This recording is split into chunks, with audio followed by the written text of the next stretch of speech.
Hey guys, Nick here for Rev3 Games, and last week I got to go hands-on with actually a couple of hours of Assassin's Creed Unity. Now for those unfamiliar with it, Unity is the first game in the series exclusive to the latest generation of consoles, and it's set in a new city with a new protagonist. You play as Arno, an up-and-coming assassin in Paris during the French Revolution. Don't ask questions, piss pot.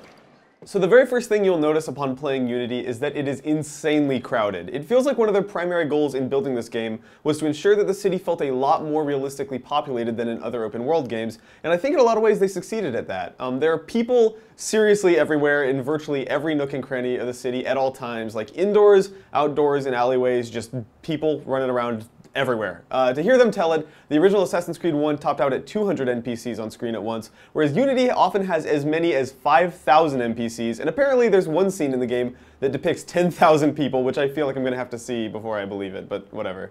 Anyways, yes, it is super dense with people, but more importantly, the crowd is a little bit more alive than in previous installments. So when talking about the game, they kept using the word systemic to describe the interactions you'll have with the world. They want the world to kind of have a sense of being alive and being reactive. So I wasn't necessarily bombarded actually with cool emergent moments in what I played, but there was one neat moment where I was fighting a soldier and he was reloading his gun and I was out of ammo and I had really low health, and then right when he was about to kill me, a random like farmer looking citizen ran up behind him with a pitchfork and just stabbed him through the chest. So that was a cool sort of unscripted thing, and the way they're talking about the game seems to indicate there's going to be a lot more of that.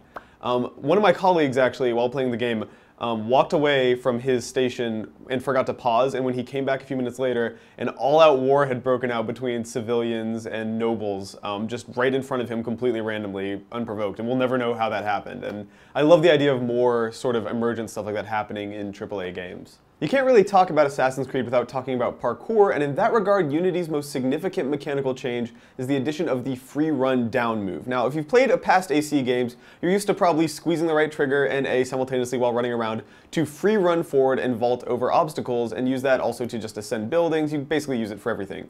Unity, though, introduces a new move. By holding down the right trigger and pressing B instead of A, you can free run down buildings, which essentially makes Arno find the quickest and safest path down to the ground, and takes him there as long as you move with the buttons held down. So if your Assassin's Creed experience is anything like mine, you've probably had moments of seeing something from above, like you're observing a target or something, and then you tried to move down slightly to close in on your target and accidentally jumped all the way down to the ground level, screwing everything up completely. I actually did that during my preview run before I got used to the free run down thing. So suddenly, once you get good at the free run down mechanic, that's no longer an issue. I started using it as sort of a safety button to throttle my downward movement and make sure that I never descended faster than one floor at a time, if that makes any sense. And so basically, you can use it to ensure that you won't accidentally drop down 3 stories and expose or kill yourself. It's a really smart addition, and once you get used to it, it's super helpful. But other than that, the rest of the movement feels pretty much like classic Assassin's Creed. It's a bit slower and more methodical than some of 2014's other parkour games. Titanfall and Sunset Overdrive come to mind, but it is entirely functional.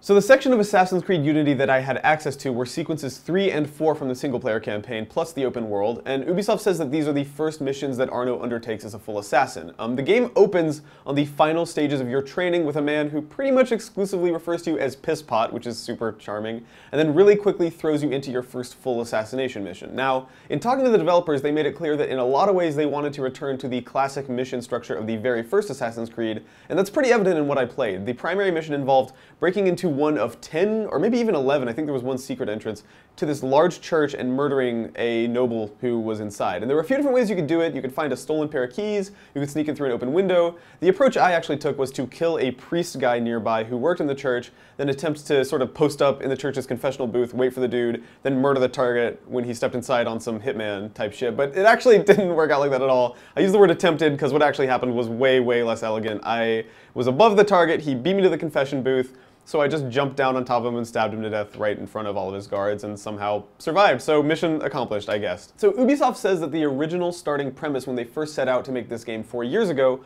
was to make the first fully online Assassin's Creed game, which means that this game is built from the ground up with co-op experiences in mind. So while I can't really speak to how seamless the online is because we checked out the single player and multiplayer sections separately, I can talk about my experiences with both of the major multiplayer modes. That's Brotherhood missions and Heist missions. Now the Heist missions were the first ones I played, and they're a little bit disconnected from the overall campaign in Unity. They're these very short missions based on building infiltration, so you and your squad of other assassins, other Arnos, sort of group together and infiltrate buildings. They contain these semi-randomized elements, which are kind of interesting. So guard placement, unlocked doors and windows, all that can be totally different every time you play. I did a 4-player heist of a mansion that was just teeming with guards, and maybe it was just the mission or my team's playstyle, but holy shit, it descended so quickly into abject chaos. I'm talking like dozens of guards on every single floor running around, stabbing us all to death, and then all of us running around trying to revive each other. It was honestly probably a little more hectic than it was fun, but that's in stark relief to the other mode I played, the Brotherhood missions. Now, Brotherhood missions are tied a lot more closely into the game's narrative and are generally divided into 3 distinct acts. I played a 2-player variation that involved finding a spy who had valuable information about the Templars and rescuing him from being executed. And there were some really cool moments in the co-op stuff. There was one moment, for example, where me and my partner were posted up above these 2 guards. We both jumped down and killed them at the same time. Then there's another moment where there was a target we had to take out in a crowd, so I threw a smoke bomb and my buddy ran in and killed him. Although, now that I'm saying it out loud, I think those are also things you could probably do in single player, but it was still neat and felt like a more true Assassin's Creed experience to me than the heist stuff. So yeah, based on my limited time with Unity, it seems more or less like what you'd expect from a next-gen Assassin's Creed, albeit with a few interesting twists thrown in there that seem to maybe flex the extra horsepower that they've gained by making this a next-gen exclusive game. I think one thing that I should probably mention is that the faces just looked absolutely incredible. I mean, I'm sure you're seeing B-roll right now of it, but just like, I'm talking like LA Noire good, but less creepy than LA Noire, if that makes any sense. Anyways, it is a next-gen Assassin's Creed, and that means pretty much exactly what you think it does.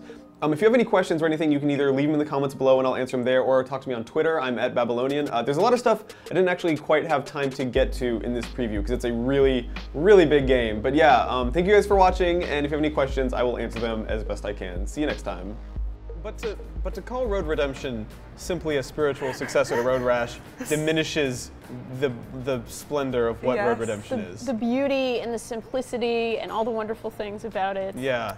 What is its splendor? It's a ragdoll nightmare hellscape of physics and motorcycles raining from the sky.